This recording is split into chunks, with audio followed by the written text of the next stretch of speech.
my gratitude to the Honorable Minister, to Assocham, and to all of you here.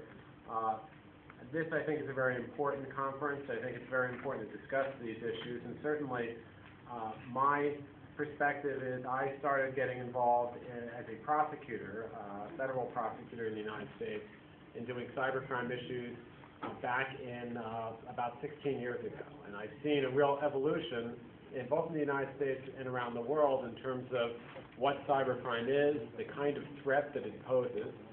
And I think it clearly poses a greater threat now than it ever has before in terms of the kinds of crime, the impacts of those crimes, and the effects they have not just on the citizens in any one particular country, but around the world.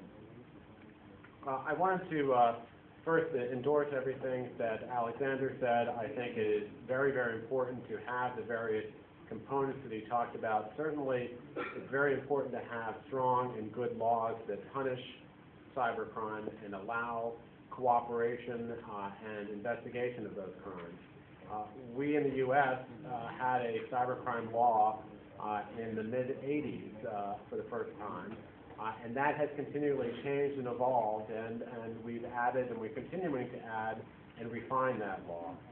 And what I'd say as far as the U.S. experience is, again, we're not trying to, as Alexander said, we're not trying to tell anyone what to do, but simply we would say, learn from our experience. Learn from both the things we've done right and the things we've done wrong. And certainly, like any country who's dealing with these issues, that our experience will evolve and change with the experience that we have in actually going after the criminals who are doing this case.